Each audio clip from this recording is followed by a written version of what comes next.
Hello, hello, hello, good people. This is day 4 of this beautiful mind and body detox journey. Welcome back.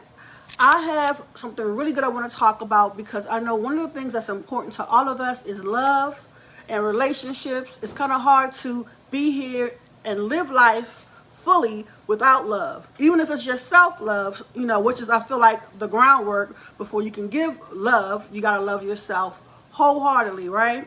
It's very important for us to understand how to navigate through making sure self-love is the priority, and then navigating through relationships as a whole, work relationships, intimate relationships, community relationships. We all have to figure it out because we're not here walking around. As much as some of us like to think this world revolves around us, it doesn't. We have to figure out how to navigate through it all. The focus of this one today is toxic relationships.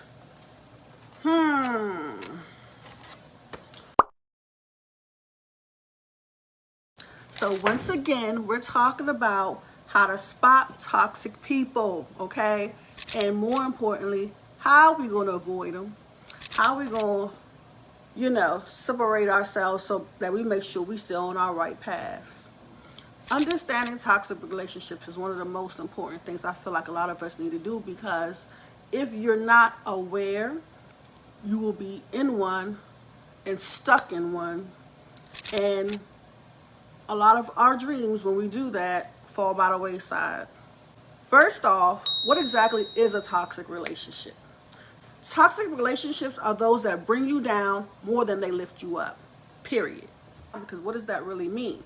Okay, well, you got to look at pros and cons, and you got to ask yourself overall, most of the time, do I feel like this situation that I'm in is bringing me up, bringing me closer to feeling like I'm supposed to feel and going where I'm supposed to be going? Or is the weight more on the other side, where I feel like most of the time it's going against everything that I believe in and how I'm supposed to feel, and it's keeping me away from where I'm supposed to be working on in terms of my goals? In other words, they make you feel bad about yourself, they can drain your energy, and can even affect your mental and emotional health. What are some signs of a toxic relationship? All right, I have 5 signs for you. There's probably a million more people can come up with, but we're going to focus on 5 main ones. Constant negativity. If someone always criticizes you or makes you feel inadequate, that is a red flag. Inadequate meaning like you're not enough. There's always something to pick at. Number 2, lack of support. A healthy relationship should be supportive, period. If they never celebrate your successes or they downplay your achievements, you might be in a toxic relationship or situation. Number 3 is manipulation. If they frequently guilt trip you or manipulate you into doing things you don't want to do, that's a problem, and that's a red flag. Number 4 is dishonesty. We already know that trust is crucial. For a lot of people, they consider that the foundation. If someone is consistently lying to you or hiding things from you, it is a huge sign of toxicity. Number 5, emotional drainage. After spending time with them, do you feel exhausted? Do you feel anxious, like you have to walk on eggshells? This is a clear sign of a toxic relationship. You probably needed to hear this, and I'm glad to tell you. It finally helps you to stop questioning or stop thinking you're tripping or you're the one who might be losing it. No. And if you keep accepting it, you lower your boundaries, you lower your standards, and it becomes a new norm, but it's unhealthy. All right, so now that we understand what toxic means, how do you prepare? I'm all about being proactive. You don't have to wait until someone presents something toxic to you to then figure out how to deal with it. You can always walk around pretty much like prepared, okay? So when you set boundaries, which is what we're about to get into, it's like having your armor on, your protection, all right? Gotta have boundaries. People have to know what your standards are, because that's how they know how to treat you. And you can't let people make the mistake of thinking they can treat you how they choose. And then you have to decide if you're going to accept it or not. No, this is how you treat me. So, boundaries are there to protect you. Okay, they protect you emotionally. And it's a standard that you have to set for yourself. And that's part of self-love. This is how people know how to respect you. Number one, be clear and be direct. Let people know how you feel and what you need from them, you know? For example, I need you to stop making negative comments about my choices and my decisions. When people hear that you say, "Oh, I don't do this," or "I don't do that," what's some of the typical ones that happen when we're out and about socially? If you don't drink and people, "Oh, come on," or smoke, hookah and all that kind of stuff. I'm not here to judge, because it's not about judgment, it's about respect. When people are constantly pushing, that's a question that you have to ask yourself. Like sometimes people do too much and they're not respecting your boundaries. So that's one of the simple ones that I don't want to call it simple, but that's one that we typically have to deal with. Number two, stay firm. Toxic people may try to push your boundaries. Stay firm and repeat your needs if necessary. No, thank you. I am not interested. Say it with conviction so they understand. Don't smile, because sometimes in uncomfortable situations, we sometimes tend to smile. Unfortunately, people don't take what you're saying seriously if you do that. So you may have to catch yourself and be like, okay, wait a minute. I am serious. I don't want to do that. So let's move on. Number three, limit interaction. It's okay to take a step back. Limit your interaction with them and spend more time with people who uplift you.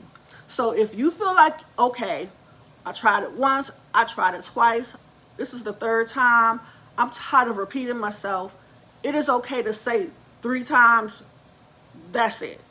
I feel like everybody should have that strikeout level for themselves. I'm big on 2 and 3. By the second time I have warned you, by the third time I've already said it, I'm out, okay? Some things, it's 1 strike and you're out. It just depends, and we all got to have our own, limits. So I wouldn't tell anybody what should be their 1 strike out, but I can always share my opinion. If you want to ask about certain things, comment, and I'm here to respond, here to reply, here to offer some suggestions and tips. Number 4, seek support. Talk to a friend, family member, therapist, anybody who can give you an objective opinion. It's always good to get outside assistance and outside perspectives on things. Number 5, practice self-care. Focus on activities that make you happy and make you feel relaxed and at peace.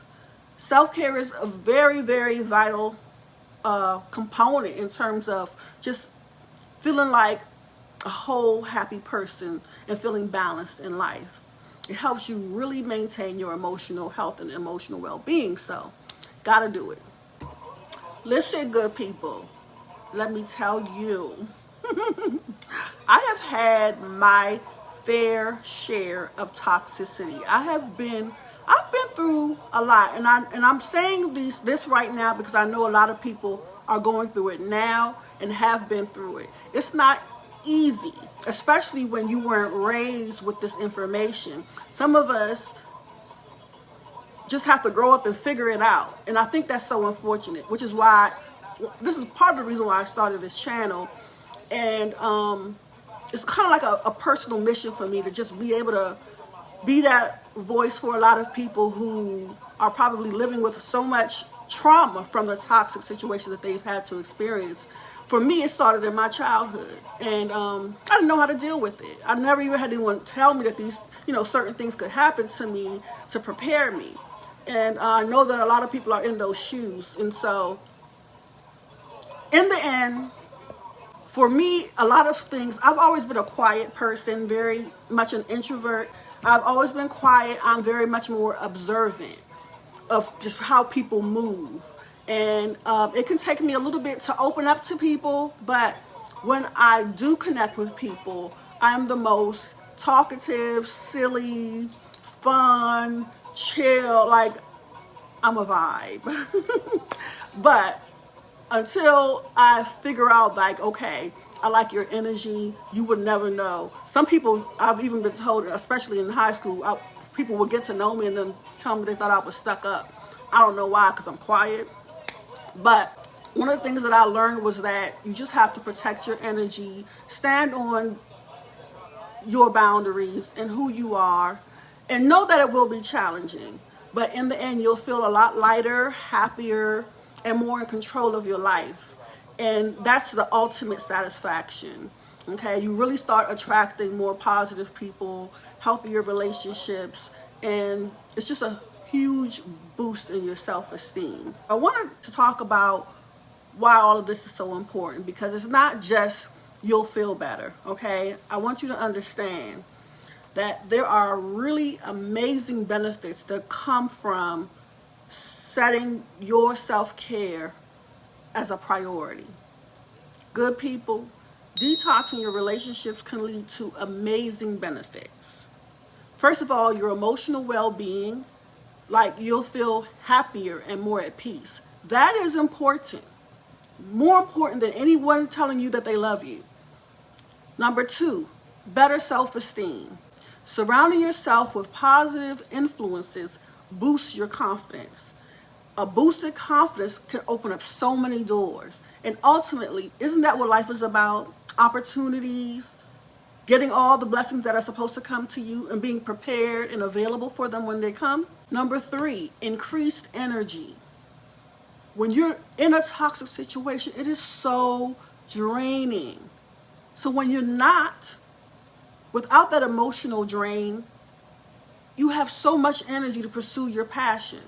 Think about so many people who have breakups or experience breakups, and all of a sudden they're getting their makeup done, their hair done, or the dudes back in the gym, women back in the gym.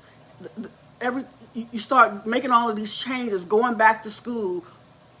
Why does this always happen? It's because of that situation draining you so much. You're all of a sudden, now that you're out of it, doing the things that you should have been doing all along. Number 4, healthier relationships. When you set those boundaries, you attract healthier, more positive people. So how are you going to ever have healthier relationships when you won't walk away from the unhealthy ones? Number 5, personal growth. You'll have more space to grow and become the best version of yourself, which is the bigger picture. We all have big dreams and big hopes, and some of us start to doubt ourselves and question ourselves, all because it's not that it's not possible. It's more so because this toxic situation is oftentimes clouding your thinking. It's draining you. It's killing your spirit. It's doing so much, eating away at your soul. And I feel like even long-term stress is a slow killer. A lot of us are aware of this.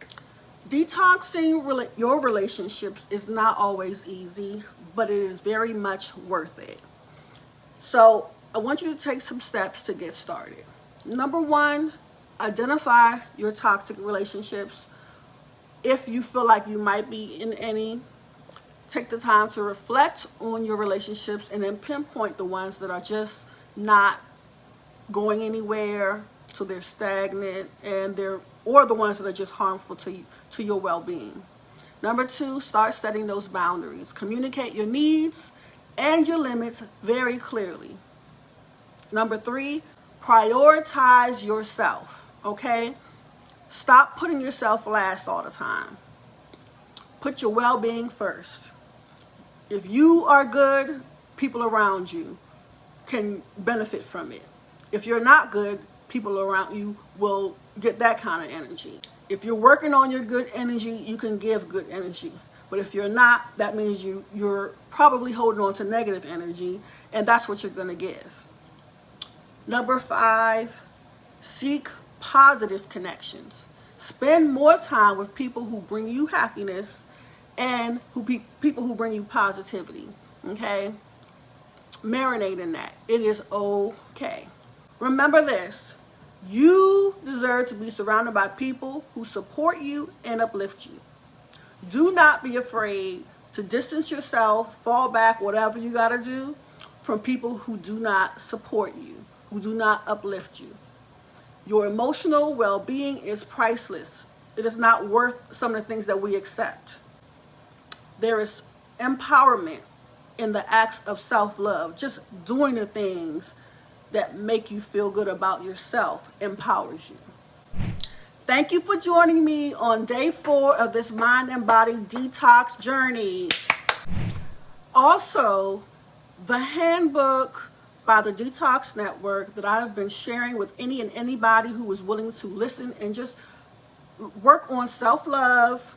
You can never get enough, right? And I just want to keep preaching that to people. You can never get enough self-love. Keep pouring into yourselves. This handbook by the Detox Network called From Step to Success, it has so much great information. And if you're interested, I'm going to put a link in the description. I can probably put it in the comments and pin it too. I feel like I did that before, but if not, you can look for it that way too. And if you have any questions about that or anything else related to the things that I've been talking about, feel free to comment or message me. So don't forget to like, subscribe, share your thoughts in the comments, message me if you prefer, or do both. Okay? Stay happy, stay healthy, and keep growing. See y'all later.